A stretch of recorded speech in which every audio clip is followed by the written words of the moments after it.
Bad day for Gavin Newsom. Apparently, he's trying to illegally redraw some of the congressional maps. It's not working out in his favor. Y'all like the video right here. Follow for more updates and check this one out. I think it's certainly true that we can't be wedded to the old ways or the status quo. I think that Democrats have been slow to understand the changes in how people get their information, slow to understand some of the cultural changes that have been happening, and maybe most problematic of all, too attached to a status quo that has been failing us for a long time. Okay, that was Mayor Pete sounding the alarm for Democrats. This comes as the party is desperately battling Republicans for a redistricting edge in reliable blue states like California. Here to react is Republican candidate for California Governor Steve Hilton.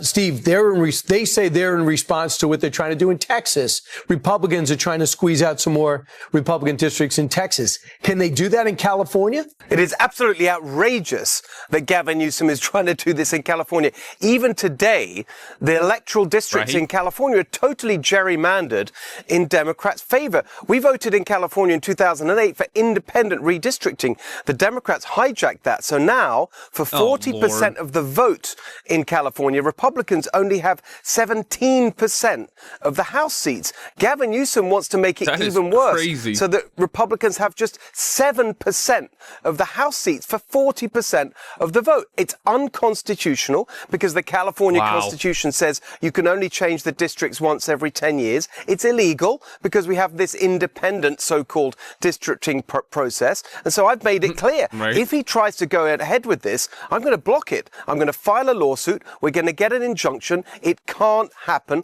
I won't let it happen. And by the way, when I'm governor, we're going to restore the integrity of the independent districting process. What that means is we'll have fair representation in California. That will mean another 12 Republican House seats from California. That is a game changer for national politics. So when Mayor Pete went on to say, you know, we went over there in 2021, we wanted to restore the institutions that they say Donald Trump broke. But it turns out the America didn't like those institutions. And when he came back, the president is moving these Washington bureaus out of D.C. He's cutting new trade deals with our enemies and our allies. And he's also making demands of our allies, hence NATO. In order for us to watch their back, they have to do their part. So he's realizing that the American people are okay with all this. So therefore, they're left without a message. Yeah, well, that's exactly the point, Brian. So this statement from Mayor Pete has got to be one of the most empty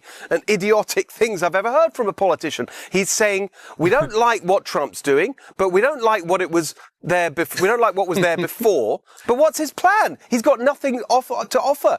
What's his plan to tame inflation like President Trump has done? President Trump is restoring fairness to global trade for the first time in decades. What's the Democrats' plan? President Trump's bringing manufacturing jobs back. What's the Democrats' plan for that? Trump just laid out a plan to win the AI race, incredibly important for our future. What have the Democrats got to say about that?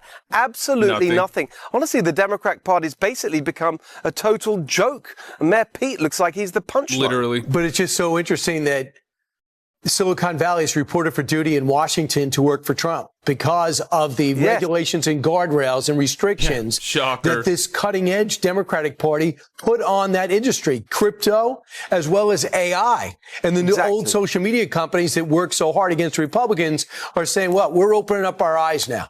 Exactly. And I'd add to that, Brian, the energy aspect. This is huge. You can't achieve anything we need to achieve for the future without massive expansion in our energy capacity. That's so important. On day one, President Trump declared an energy emergency so that we could start investing in the power generation that we need for the future. Democrats are against all of that because of their ridiculous extreme climate agenda. So yet again, they've got nothing constructive to offer in the face of a president who's just getting everything done on a scale we've never seen before. He just passed an executive order, signed an executive order to get rid of the encampments and get homeless people into institutions. You guys have spent out in California, not you, over $20 million, billion trying to get the homeless problem solved.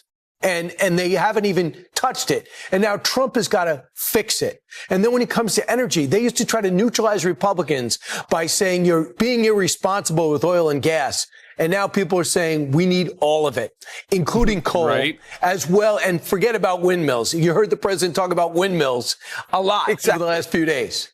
Well, he's so right. I mean, this is what's so extraordinary about this presidency, is he's moving forward so strongly on every single issue. I mean, I could add to that the executive order that was barely even reported from a few weeks ago on our forests and how we can revive our timber industry, manage wildfire risk, and create jobs and reduce construction costs because we're using our own timber instead of shipping it in, importing it from Canada. So on every issue, he's moving forward, and the Democrats are just left thinking, well, what have we got to offer? Absolutely nothing.